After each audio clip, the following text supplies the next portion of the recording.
નમસ્કાર, હું છું ચંદ્રિકા પુત્ર નિરાલી મહેરિયા. નમસ્કાર, હું છું ચિંતામણી પુત્ર અનિલ પટેલ. સ્વાગત છે આપનો અમારા કાર્યક્રમ અખબારોની ચટરપટરમાં. અને સૌથી મોટી બ્રેકિંગ ન્યૂઝ કે અપડેટ કહી શકાય મીડિયાની ભાષામાં તો એ આવી છે કે ચૈતર વસાવાનું આજે સુનાવણી હતી એમના કેસની, અને હવે નવી અપડેટ એ આવી છે કે ચૈતર વસાવાના જામીન જે છે નામંજૂર થઈ ગયા છે. નામંજૂર થઈ ગયા છે, સૌથી મોટા બ્રેકિંગ છે અત્યારમાં.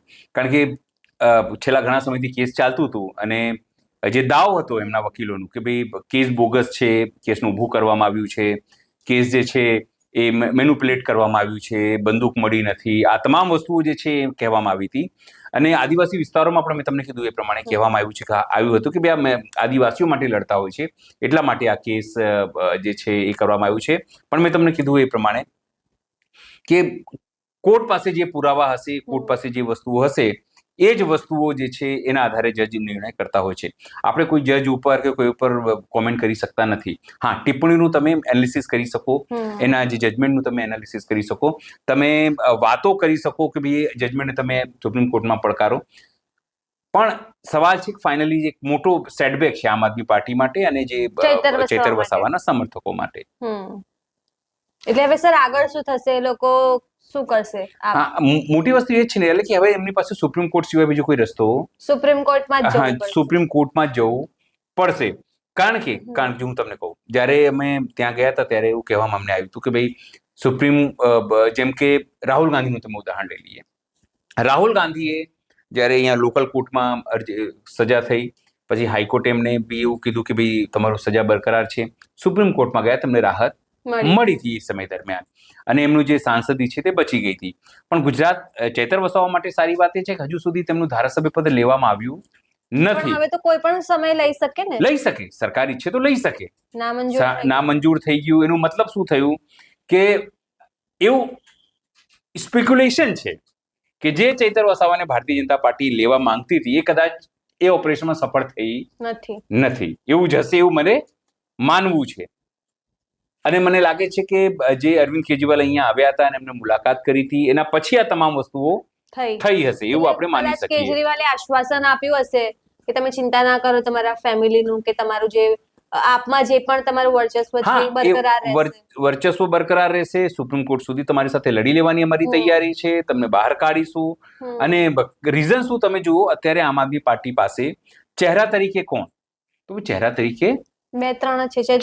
ચૈતર આદિવાસી વિસ્તારોમાં કોણ? ચૈતર વસાવા. અને નર્મદા જિલ્લો અત્યારે આમ આદમી પાર્ટી પાસે છે. તમે સમજો, જિલ્લા પંચાયત સીધી રીતે, તાલુકા પંચાયતો ત્યાં ઘણી બધી આમ આદમી પાર્ટી પાસે છે. તો એક ઉભરતો સિતારો, મોટું નામ, આદિવાસીઓમાં લોકપ્રિય, આદિવાસીઓના હીરો, આદિવાસીઓમાં લડતો એક નાયક જેવી છાપ એમની છે.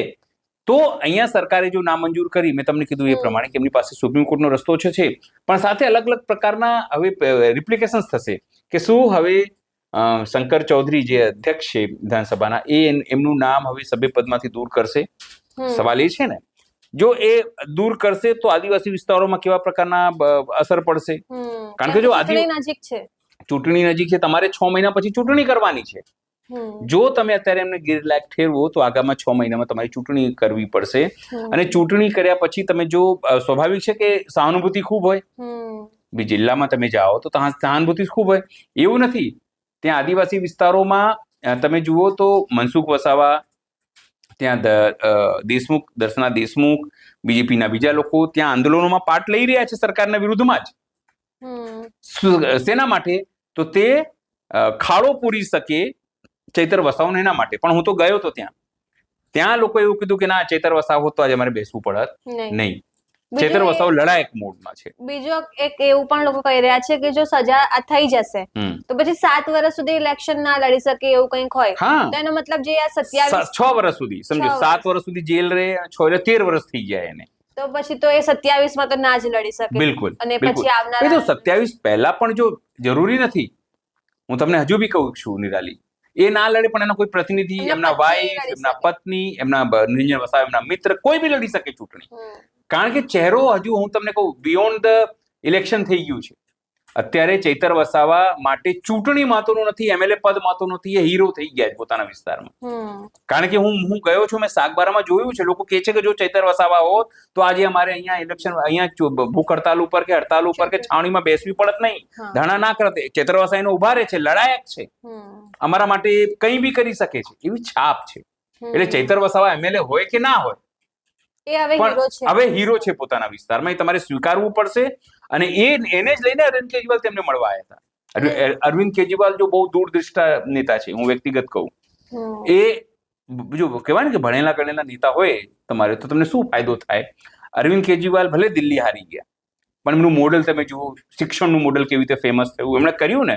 ભાઈ કોંગ્રેસ પહેલાથી મફત શિક્ષણ આપે જ છે. આપણી સરકારી સ્કૂલમાં જે પણ છોકરાઓ ભણ્યા છે, મને કોણે ફીસ આપી છે? કોઈએ નહીં. પણ એમણે કોંગ્રેસ સારું PR ના કરી શકી. એક્ઝેક્ટલી. હા, પણ એમણે કર્યું, એમણે શિક્ષણની સ્થિતિ બદલી. તમે જુઓ, શ્વાસનિધિ મોહલ્લા ક્લિનિક નવો વસ્તુ લાયા, એ કર્યું એમણે, અને એનો પ્રચાર બી એમણે સારી રીતે કર્યો, એનો લાભો પણ એમણે દેખાડે. એ કામ એ પંજાબમાં કરી રહ્યા છે, અને એ વાતનો પ્રચાર કેમ ના કરે પ્રચાર? હું કઈ એમનો વ્યક્તિગત વખાણ નથી કરતો જો અરવિંદ કેજરીવાલના, પણ એમને ખબર છે કે ચૈતર વસાવા રહેશે તો ભારતીય જનતા પાર્ટીને ही દબાવી શકાશે આદિવાસી વિસ્તારોમાં, આમ આદમી પાર્ટીનું ગઢ રહેશે. એટલા માટે તે મળવા આવ્યા હતા. મેં તમને ના કીધું, જો એનાથી એક વસ્તુ થાય આજના ઘટનાક્રમથી, કે ભાજપમાં હવે તેવું નહીં જાય. નંબર 1, ઓપરેશન લોટસ સક્સેસ ના થયું એવું આપણે માની શકીએ, તો ના થયું. બીજું કે શું ચૈતર વસાવા ભાજપમાં નહીં જાય તો શું ચૈતર વસાવા પોતાની અલગ પાર્ટી ઊભી કરશે? તો મને એવું લાગે છે કે જવાબ છે ના. હા બી હોઈ શકે, પણ આપણે અત્યારે એવું માની છે કે જવાબ ના. શું એમનું સભ્યપદ દસે હવે? તો જવાબ છે હા, જઈ શકે છે. પણ એ કોના ઉપર આધારિત છે? એ ભારતીય જનતા પાર્ટીની સરકાર અને અધ્યક્ષ જે શંકર ચૌધરી છે એમના ઉપર આધારિત છે. મૂળ વસ્તુ એ જ છે, ભાઈ કરતા થતા ચાણક્ય તો એ જ છે, અમિત શાહ જ છે. અને આપણે આખા દેશમાં જે રીતે સરકારો તોડવા, ધારાસભ્યો, સાંસદો ખરીદવા, પાર્ટી બનાવી, અને આપણે અત્યારે જ લેટેસ્ટ TMC ની હાલત આપણે જોઈ જ છે કઈ રીતે શિવસેના, NCP તમામ જગ્યાએ એમાં માસ્ટર છે. તો સવાલ એ છે કે જો ચૈતર વસાવા આવવા માંગતા ના હોય અથવા ના આયા તો શું ભવિષ્યની કોઈ રણનીતિ તૈયાર થઈ છે? એ તમારે સ્વીકારવી પડશે, જાણવી પડશે. તો જવાબ છે હા. આપણે આગળ જોવાનું છે, હજુ તો આ સુપ્રીમ કોર્ટ જવાનું, આગળ શું થશે લાંબુ છે. પણ એ ઇન બિટવીન સુપ્રીમ કોર્ટનો ચુકાદો આવે અને અહીંયા અરજી કરે, ઇન બિટવીન કેટલી બધી રાજનીતિ થશે. શું એમનું સભ્યપદ જતું રહેશે? શું એમને એ અલગ કોઈ પાર્ટી બનાવવાના છે? ભાજપમાં નહીં જવાના છે? એ તમામ પ્રકારની ચર્ચાઓ છે, ધીરે ધીરે બધું બહાર આવશે, જે આગામી દિવસોમાં બહાર આવશે. હનુમાન કૂદકો મારી ત્યાં ઓર્ડર રાહુલ ગાંધી તો ક્યારે ભાજપમાં નહીં આવે એટલે. હા, એટલે એવું નથી. એટલે જો મને નથી ખબર કે ઓપરેશન ચૈતર વસાવા માટે ચાલી રહ્યું છે કે નહીં ચાલી રહ્યું, પણ હું જ્યારે ગયો ત્યાં તો લોકોએ અલગ અલગ વાતો કહી કે ભાઈ શક્ય છે કે ભારતીય જનતા પાર્ટીમાં ન જાય, શક્ય છે કે સમાધાન કરે, શક્ય છે કે ચૈતર વસાવા પોતાની અલગ પાર્ટી બનાવીને જેમ BTP, છોટુ વસાવા કે એ લોકો છે એવી રીતે કરે. આ તમામ વસ્તુ હું ત્યાં ગયો, લોકો સાથે વાત કરી તો અલગ અલગ લોકોએ આવી એવી રીતે વાત મને કરી. પણ આમાં શું છે આપણને તથ્ય ખબર નથી, પણ આપણે કહી રહ્યા છીએ કે ભાઈ આ બધી વસ્તુઓ, કારણ કે આ તમામ પ્રકારના જે સંજોગો થયા છે, કહેવાય ને ઘટનાક્રમ થયું છે, એ ઘટનાક્રમને જોડવાનો કે આ વિશ્લેષણ કરવાનો આપણે પ્રયત્ન કરતા હોઈએ છીએ. પણ નિરાલી વાત એ છે કે આજે ચૈતર વસાવા માટે મહત્વપૂર્ણ દિવસ છે, આમ આદમી પાર્ટી માટે મહત્વપૂર્ણ દિવસ છે, અને સમગ્ર જે ચૈતર વસાવાના જે સમર્થકો છે મોટી સંખ્યામાં આખા દેશભરમાં, એમના માટે પણ. અને એક વાત એવી પણ કહેવામાં આવી હતી કે ભાઈ એની પહેલા પણ એક વખત અરવિંદ કેજરીવાલ જ્યારે પહેલી વખત જેલમાં બંધ હતા ત્યારે મળવા હતા, ત્યારે પણ એમને જામીન મળી ગયા હતા. તો આ વખતે પણ તેઓ મળવા આવ્યા, એટલે શક્ય છે કે આજે પણ જામીન એમને મળી જાય. પણ હજુ પણ હું તમને કહું છું કે આ બધું અધિકાર ક્ષેત્ર જે છે કોર્ટનું છે, માન્ય ન્યાયાલયનું છે, માન્ય ન્યાયાધીશ સાહેબનું છે. એમને જે પુરાવા એમની પાસે આવશે, તમે સમજો, એને એનાલિસિસ કરીને એમને જામીન આપવા, સ્ટે આપવું એમના જે એમની જે સજા થઈ છે 7 વર્ષની એના ઉપર, કે પછી એને કન્ટિન્યુ કરવું, એ તમામ વસ્તુઓ માન્ય ન્યાયાધીશ ઉપર છે. જ્યારે એમની પાસે જે પણ પુરાવા હશે, જે પણ દલીલો છે, દલીલો કરતા પુરાવા, જો કોર્ટની અંદર કોઈ ભાવનાત્મક વસ્તુ ચાલતી નથી. હા, રામ મંદિરનો ચુકાદો અલગ છે કે જ્યાં કહેવામાં આવ્યું કે ભાઈ પુરાવા ભલે ના મળ્યા હોય, પણ લોકોની આસ્થા છે એટલા માટે આપણે રામ મંદિર માટે બનાવ આપીએ છીએ, બરાબર છે. ચંદ્રચૂડ સાહેબને બધાએ કીધું કે મને ભગવાન રાત્રે આવ્યા હતા, દર્શનમાન કરી દીધું. પણ આ કેસમાં તો ન્યાયાધીશ સાહેબ એ જોઈ લીધું હશે, આજે ચુકાદો જ હશે. તમે સમજો, ભાઈ કોણ સાચું બોલે છે, પોલીસનું કે જે કેસ થયું છે એની અંદર કેટલું મેરિટ છે, એ તમામ વસ્તુ. હર્ષ સંઘવી લોકો લાસ્ટ ટાઈમ અમને કહ્યું હતું ને કે એમને હર્ષભાઈ અને ભૂપેન્દ્રભાઈ નો ફોન આવ્યો તો એટલા એ સરકારી વકીલે એટલે કેમ કે સરકારી વકીલ સરકાર તરફે હોય એટલે એમણે કીધું હતું પેલા 18 દિવસનો દીકરો જે હતો, નાની બેન, જેને પણ પોલીસ અંદર નાખી દીધું હતું. અને જયારે 1 લાખ લોકો ભેગા થયા રાજપીય આપણે ડેડિયાપાડામાં, હું ગયો તે કવર કરવા વરસાદમાં, અને સમગ્ર વસ્તુ આપણે જોઈ એટલે આપણને ખબર પડી કે એ દબાણ કદાચ હશે, અને કદાચ એ જ કારણ છે કે જો સરકાર ડરી રહી છે કે જો એનું સભ્યપદ થાય તો ત્યાં આદિવાસી સમાજ બહુ મોટું, બહુ મોટો વિરોધ. આજે પણ તમે ત્યાં જુઓ તો આદિવાસી આખા પટ્ટામાં ક્યાંક ને ક્યાંક એમના સમર્થનમાં કલેક્ટરોના આવેદન પત્ર અપાવે છે, ક્યાંક સિગ્નેચર કેમ્પેન ચાલી રહ્યા છે, ક્યાંક સોશિયલ મીડિયા ઉપર તમામ વસ્તુ ચાલી રહી છે. એક દીવાનગી છે, હું તમને કહું ને, એમને લઈને એક આદિવાસી પટ્ટામાં એક દીવાનગી છે એમના સમર્થકો માટેની. અને જે લોકો કોંગ્રેસના લોકો છે કે ભારતીય જનતા પાર્ટીના લોકો છે, એ પણ એવું કહે છે કે ચૈતર વસાવા સાથે ખોટું થયું છે, ફસાવવામાં આવ્યું છે. આપણે એવું નથી કહેતા, કારણ કે હું તો ત્યાં ગયો, સાગબારાના પેલા ખેડૂતો બેઠા છે ત્યાં કવર કરવા માટે, લોકો કહે છે. અને લોકો કહે છે કે જો અમે અહીંયા બેઠા છીએ, જો ચૈતરભાઈ હોત તો આજે સ્થિતિ અલગ હોત, એવું કહે છે લોકો. જી સર. તો સર હવે દારૂબંધીને લઈને વાત કરીએ તો અમે તો કાલ પરમ દિવસે ગ્રાઉન્ડ રિપોર્ટ કર્યો તો બધા કે અમદાવાદમાં નરોડામાં દારૂ મળે છે, મણિનગરમાં પીએમ મોદી જ્યાંથી સીએમ રહ્યા ત્યાં દારૂ મળે છે, બધી જગ્યાએ દારૂ મળે છે, અને હર્ષ સંઘવીના રાજીનામું બી લોકો માંગી રહ્યા છે. તો હર્ષભાઈ બોલતા કેમ નહીં આ વિશે? લઠ્ઠાકાંડ બી થયો ને ભાવનગરમાં. હર્ષ સંઘવી પાસે ઘણી બધી જવાબદારીઓ છે. એ ખેલ મંત્રી પણ છે, એ વાહન વ્યવહાર મંત્રી પણ છે, એ ગૃહ રાજ્ય મંત્રી પણ છે, અને ડેપ્યુટી સીએમ પણ છે. કેમ આટલું બધું એક વ્યક્તિને આપી દીધું? ભાઈ અત્યારે એમને ટ્રેનિંગ અપાઈ રહી છે, પણ મૂળ વસ્તુ એ નથી. મૂળ વસ્તુ એ છે કે આટલું બધું હોવા છતાં પણ એમના રહેતા બીજી કે ત્રીજી વખત આ ઘટના થઈ, બીજી વખત થઈ જ છે લઠ્ઠાકાંડ જેવી સ્થિતિ. પણ મૂળ વસ્તુ એ છે કે આમ આદમી પાર્ટીએ રાજીનામું માંગ્યું, કોંગ્રેસે રાજીનામું માંગ્યું. જે કાલે હું ઋષિ ભારતી બાપુ સાથે હતો, એમને પણ રાજીનામું માંગ્યું. એમણે પણ કીધું કે ભાઈ સીધી કહ્યું એક જ મર્દ સંત છે સાહેબ, જે બોલે છે ભાજપ સામે બોલે છે અને ખેડૂત આંદોલનમાં જાય છે. નાના નાના સંતો છે જેને પણ જે પોતાને કથિત મોટા સંતો કે છે, એ પછી સ્વામિનારાયણના સંતો હોય કે પછી ગિરનારના સંતો હોય. તમે ગિરનારમાં મોટા ઇન્દ્ર ભારતી બાપુ, આપણે નામ સાથે કહું છું તમને, ઇન્દ્ર ભારતી જે કે છે, અને એવા ઘણા બધા દાઢીવાળા સંતો. પછી આપણા કવ્વાલી ગાય છે, એમનું નામ શું? જે કવ્વાલીઓ નહીં બોલતા, શાયરીઓ બોલે છે, મોરારી બાપુ. એ બધા નહીં જતા, કારણ કે એવું છે, એ બધાને ક્યાંક ને ક્યાંક એવું હોય છે કે ક્યાંક એમની ફાઇલો હોય છે, ક્યાંક જમીનનો મેટર, ક્યાંક કોઈને પદ્મભૂષણ લેવાનું હોય છે. આ તમામ વસ્તુ કોઈ બોલી શકતા નથી. મને ખબર છે આ સંતો, આ જ કલાકારો 2014 પહેલા થોડી પણ મોંઘવારી થાય ને, પેટ્રોલનો ભાવ વધે તો ટ્વીટ કરતા ને બધું કરતા, બોલતા આઈને સમાજજીઓને કહેતા કે અમે તો સાદું છીએ, અમે તો સલાહ આપીશું સરકારને અધિકાર સાથે. કલાકારો બી બોલવું જોઈએ, બોલતા હતા પહેલા. પણ અત્યારે કેવું છે, બધા છે, બધાને ત્યાંથી ક્યાંક ને ક્યાંક એમને આર્થિક હિતો સંકળાયેલા છે એમ, એટલે કોઈ બોલતા નથી. અને બોલે બી તો કહું ફેવરમાં. આ પેલો એક ગાંડો કલાકાર છે ને વચ્ચે બોલ્યો તો, આદિત્ય, શું નામ છે, આદિત્ય ગઢવી કેવું કઈ, એના આવી ગયા હતા વચ્ચે બોલવા. સિંગર સારા છે. હા, સિંગર તરીકે સારા હોય. હંમેશા હું કહું છું કે કંગના રનાવત જે છે ને, એઝ અ એક્ટર મારા ફેવરેટ છે. એઝ અ એક્ટર, પોતાના એક્ટર તરીકે સારા, પણ પોલિટિશિયન તરીકે ગાંડા. એવી જ રીતે આદિત્ય ગઢવી એ સિંગર તરીકે he is a very good guy, બહુ પોપ્યુલર છે. પણ એમને આ બધી વસ્તુમાં જો તમને ના ફાવે તો ના બોલવું જોઈએ, એટલે એ ગાંડા. એવી રીતે ગણું છું. ભાઈ તમને જે વસ્તુનું જ્ઞાન જ નથી, ના બોલવું જોઈએ. અને એક સોશિયલ મીડિયાના એક ઇન્ફ્લુએન્સર છે, એમણે તો એવું કીધું કે શિક્ષણનું શું છે, કે તમે વિચાર તો કરો, શિક્ષણ શું છે.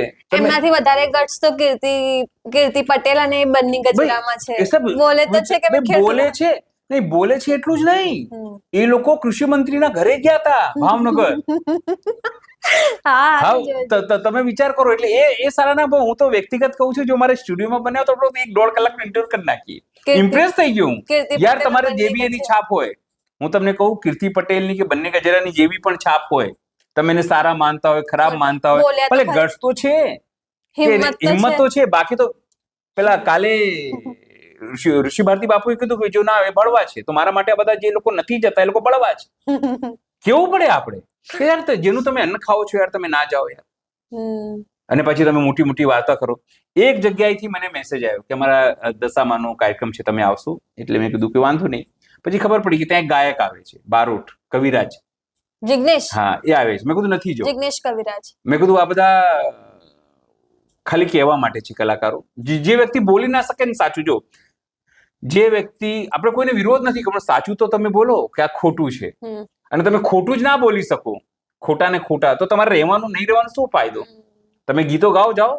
પછી હું સિવિલ હોસ્પિટલ ની પાસે બી રસ્તાનું નામ બદલે, ત્યાં હર્ષ સંઘવી આયા હતા 2 દિવસ પહેલા અમદાવાદમાં. એ લોકો રસ્તા નામ જ બદલી શકે, તો એમને કંઈક નામ બદલ્યું એ રોડનું, અને 1-2 દિવસ પહેલા દારૂનું જે આખું લઠ્ઠાકાંડ થયું એના વિશે નતા બોલ્યા, પણ એ રોડનું નામકરણ કરવા આયા હતા. બધું મીડિયા બી આખું આવ્યું હતું. મીડિયાની હિંમત ના હોય એમને પૂછે. હું તો હવે તો સામે હોસ્પિટલ થી જોયા હતા કે અચ્છા આ લોકો આયા છે. તમને એ જ હું કહું છું કે મીડિયાની હિંમત બી નથી કે એને પૂછ્યું હોય, હર્ષભાઈ આ દારૂ શું છે? હજુ સુધી એક બાઇટ નથી આવી, ખબર છે હર્ષની? હર્ષ સંઘવીની એક બાઇટ આવી નથી. અને મારી રીલ બંધ કરી દીધી દારૂબંધી વાળી. જ્યારે એના બદલામાં કોણ બોલ્યું? કૃષિ મંત્રી બોલ્યા. આ સરકારનો સૌથી મોટી મુશ્કેલી એ છે, કૃષિ મંત્રી શું તો સરકારના પ્રવક્તા છે, એટલે તમારું કૃષિ તો સંભાળતું નથી. આ ખેડૂતો આંદોલન કરી રહ્યા છે, અને ખેડૂતો મુદ્દે કોણ બોલે? તો હર્ષ સંઘવી બોલતા હતા આ સરકાર ખેડૂતોની ચિંતા કરશે. અલા ભાઈ, તારી પોલીસ તારાથી નહીં સંભાળતી, શું સંભાળી શકે મને કહો? કાલે જ મેં નીચે જોયું એક રિક્ષા ચાલકને પોલીસ વાળા મારતા હતા. ફ્રસ્ટ્રેશન છે, હું તમને કહું ને. પોલીસને બીજું કામ એટલું બધું માર્યા. હું તમને કહું ફ્રસ્ટ્રેશન કેવું હોય ખબર છે કે હું તમને સીધું ઉદાહરણ આપું. કોઈ ઘરમાં કોઈ પુરુષ જે કમાતો હોય, એ ઘરમાં બહુ સ્ટ્રેસ હોય, એની પાસે ઓફિસનો સ્ટ્રેસ, ઘરમાં આવે અને બાળક કઈ આડું બી મજાક મસ્તી કરતો ને ગમે નહીં અને એને મારવા લાગે, એ ફ્રસ્ટ્રેશન હોય. હું પોલીસની ભૂલ નથી કહેતો, હું તમને કહું આમાં કારણ એનું ફ્રસ્ટ્રેશન છે. જેટલું એની કાર્યક્ષમતા છે એવું કામ એને નથી મળી રહ્યું, જે માટે એને નોકરી ટ્રેનિંગ લીધી છે. ખબર પડી કે કોઈ બુટલેગર છે, એ અત્યારે રાજુ સોલંકી નામના એક આપના નેતા છે, એમણે તો હર્ષ સંઘવી પર આરોપ લગાવ્યો, પણ સીધા જીતુ વાઘાણી પર લગાવ્યો કે એમના મીઠી નજર એટલે બધું ચાલે છે. પ્રવક્તા છે તો અને હું તો પડધરી ગયો હતો. પડધરીમાં તો બેને મેં એવું કીધું કે અમારે ત્યાં દારૂ ચાલે છે, ખબર સાહેબ તમને? આમ તેમ. મેં કીધું મને તો કેવી રીતે ખબર હોય? બેન, હું તો અમદાવાદમાં રહું છું. કે ના કે અહીંયા પોલીસ વાળાને ખબર છે. પણ મેં તો કીધું કે હર્ષ સંઘવી સાહેબને નહીં ખબર હોય. તો ના કે હપ્તા જાય છે, હપ્તા. એક લાઈન મેં બેને કીધું, વિચાર તો કરો કે નીચેથી લઈને હપ્તા જાય છે ને એટલા માટે. સર, આપણે બંને ગ્રાઉન્ડ રિપોર્ટ કરવા ગયા હતા તમારા વિસ્તારમાં, ત્યાં બહેનોને પછી પોલીસ આઈને ધમકાવી બીજા દિવસે. ધમકાઈ દીધી, જ્યારે બોલવાનું બંધ કરી દીધું બીજી વખત એ લોકોએ. તો એ કહેવાનું લાગે કે તમારા મીડિયામાં બોલે છે તો અમને ધમકાવે છે. વિચાર તો કરો, પોલીસ ત્યાં જઈને ધમકાવવાનું. પણ પોલીસ બુટલેગરોને ધમકાવવાનું કામ નથી કરતી. કેમ? કારણ કે ખાલી ત્યાં લફાજી છે, માત્ર કાયદામાં રહેશે તો ફાયદામાં રહેશે. પોલીસને બી નહીં ગમતું, પણ એકાદ જોબ છોડવી પડે. જો હું તમને એ જ વાત તમને સમજાવવા માંગુ છું. પોલીસને આ બધું નથી ગમતું, કોઈ બી કર્મચારી નથી ગમતું કે દારૂ એના વિસ્તારમાં વેચાય, એના વિસ્તારમાં લઠ્ઠાકાંડ થાય, એના વિસ્તારમાં ક્રાઇમ વધે. કોઈ પોલીસ ઇન્સ્પેક્ટરને ગમતું નથી, કવરથી યાદ રાખો. પણ પોલિટિકલ જે પ્રેશર થાય છે, અને હું બી થઈ ખાલી પોલીસ સારી છે, ધારાસભ્ય ખરાબ છે એવું નથી, કે ખાલી પોલિટિકલ સિસ્ટમ ખરાબ છે ને પોલીસ સારી છે એવું પણ નથી. બધું મિક્સ છે. ઘણા પોલીસ સારી છે, ઘણા અધિકારીઓ હું તમને કહું મેં જોયા છે કે એ લોકો સારું કરવા માટે ખોટું કરે છે, અને કેટલાક લોકો કેવું છે ખોટું કરવા માટે સારું કરે છે. મૂળ વસ્તુ એ છે, આપણે બધા, જો હું તમને હજુ બી કહી દઉં, બધા ધારાસભ્યો ખરાબ છે એવું નથી, પણ ભાજપના બધા ધારાસભ્યો ખરાબ છે. તો 150 થી વધુ ખરાબ થઈ ગયા ને. કેમ કહું છું?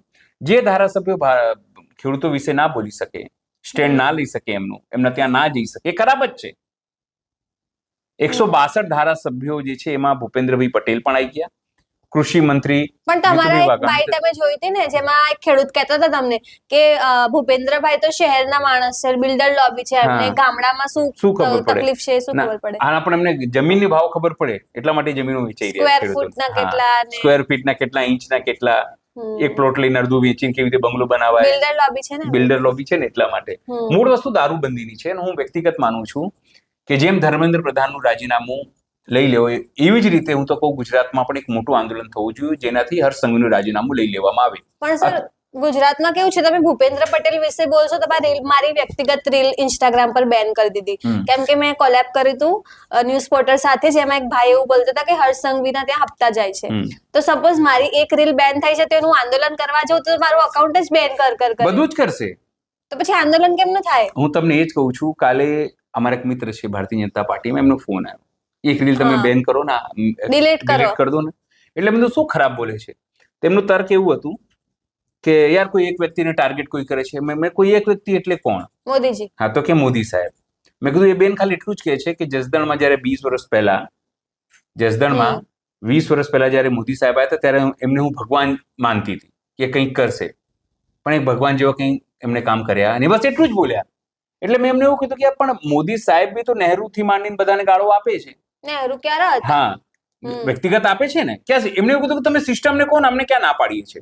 મેં કીધું પણ વોટ જે છે વડાપ્રધાન નરેન્દ્ર મોદી પોતાના નામે માંગે છે, તમે સમજો છો? અમારા વિસ્તારમાં અમારા ધારાસભ્ય કોણ છે એમને નહીં ખબર. મોદીજીના નામ પર બધા વોટ આપે છે. અરે હું જયારે ચોપાલ કરતા, આપણે તમને ખબર છે ને, બેન કહેતા કે તમે મોદી સાહેબને શું કરો, બદનામ કરો છો, ખબર છે? પછી મને પૂછ્યું કોના નામે વોટ આપો છો, તો કે મોદી સાહેબના નામે.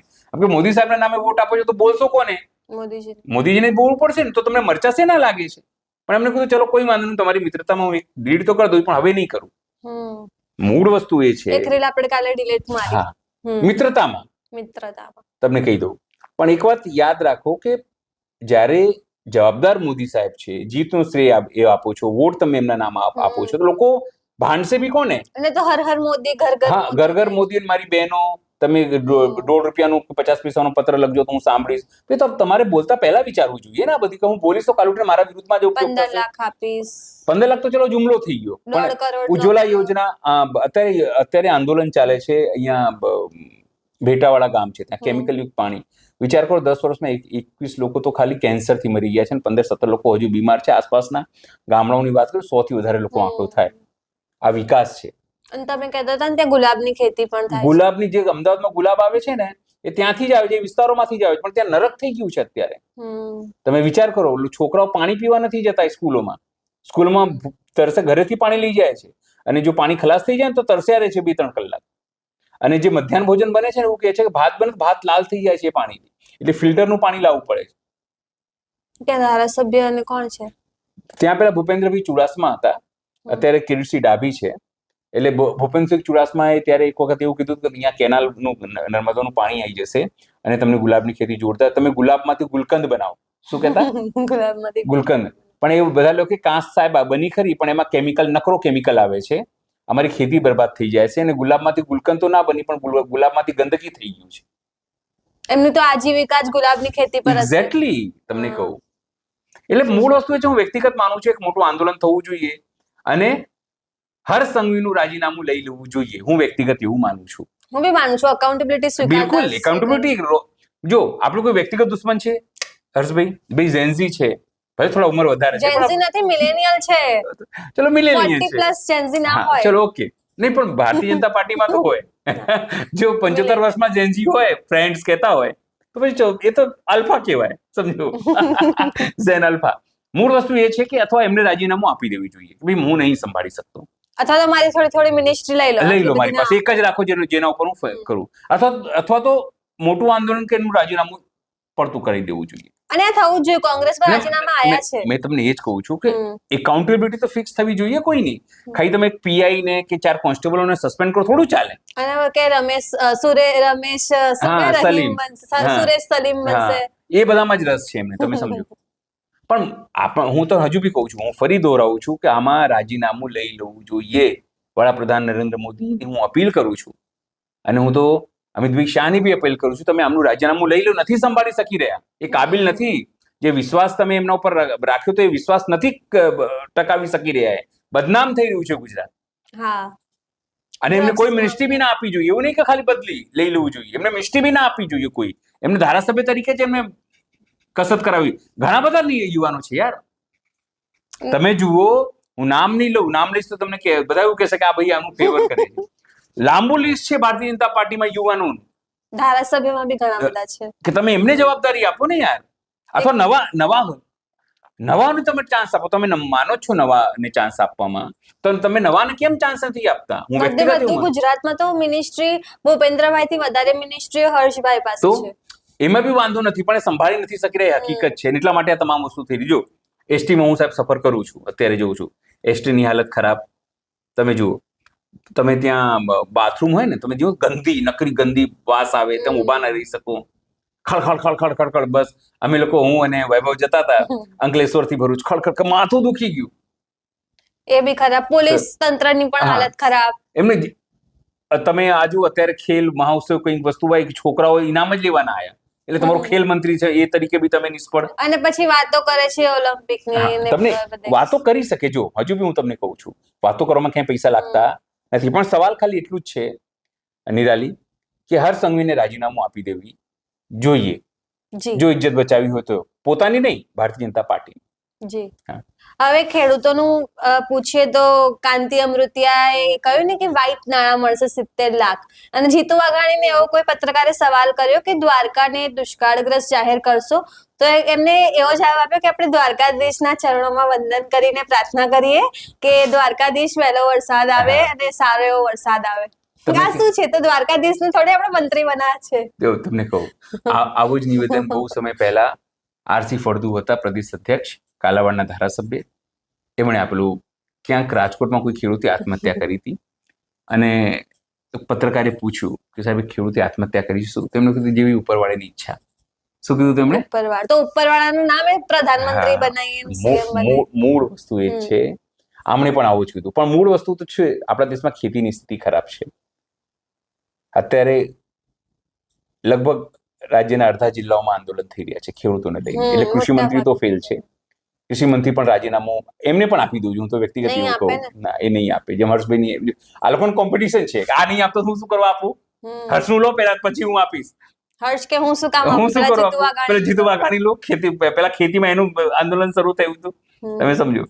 પણ મૂળ વસ્તુ કેવી છે દેશમાં? ખાલી અહીંયાની સ્થિતિ ખરાબ નથી, કેન્દ્રમાં બી આ જ સ્થિતિ છે. તમે વિચાર કરો, ખાંડનો ભાવ, મૂળ વસ્તુ ખાંડનો ભાવ 45 થી સીધા 80 રૂપિયા થઈ ગયા. તમારી ચા કડવી થઈ ગઈ સાહેબ. તમે ચામાં, હું તો કડવી બી નહીં કહેતો, તમારી ચા ખાંડ વગરની થઈ જશે. હું સવારે નીકળતો હતો અને એક જગ્યા ઉભો રહ્યો. પછી એને કીધું ચા પીશો? મેં કીધું ના. એટલે કેમ? મેં કહ્યું વ્રત છે ને, આજે સોમવાર છે એટલે હજુ ઉપવાસ રાખ્યું છે. કે સારું. કે સાહેબ પણ હવે ચા ઓછી કરી દેવી પડશે. એટલે મેં કેમ? કે ભાઈ 15 રૂપિયાની અડધી કટિંગ થઈ ગઈ છે, કારણ કે ખાંડનો ભાવ વધી ગયો છે. દૂધનો ભાવ વધે, તમારું ખાંડનો ભાવ વધે, એટલે ચા બહુ મોંઘી. પણ સર પહેલા આપણે મોટી માત્રામાં એક્સપોર્ટ કરતા હતા, એટલે કે બહારના દેશમાં વેચતા હતા. હવે આપણે ખરીદવાનું ચાલુ કર્યું, પણ આપણા અહીંયા શેરડીનું ને બધાનું ઉત્પાદન તો બહુ સારું છે. જો હું તમને કહું, મને નથી ખબર, પણ એક મિત્રે મને એવું કીધું કે તમે વિચાર કરો, આ લોકોએ શેરડીમાંથી ઇથેનોલ બનાવ્યું. ઇથેનોલના કારણે મોંઘું થયું. એવું સરકાર ના પાડે છે કે આવું નથી. જો હું તમને સ્પષ્ટ કહું, સરકાર ના પાડે છે કે ઇથેનોલ કારણે નથી થયું, પણ એક તરફ તમે જુઓ કે તમારું ઇથેનોલ ભેળવ્યા પછી પણ તમારું ઈંધણ એટલે કે પેટ્રોલ જે છે એ મોંઘું જ છે. અને તમે ઇથેનોલ બનાવ્યું અને એના કારણે ભાઈ તમે ઇથેનોલ બનાવો તો સ્વાભાવિક છે કે ખાંડ જે છે ઓછી થાય જ. કોઈ એવું કે કોઈ મંત્રી આવો દાવો કરતો હોય કે ઇથેનોલ બનાવવાથી ખાંડ ઓછી ના થાય તો હું બીટ મારું, હવે એની જોડે હું છોડી દઈશ, હું ખાંડ વેચવા લાગીશ. છોડીને અહીંયા કાળુપુર ગોળ બજાર છે ને ત્યાં જઈને ગોળ વેચીશ.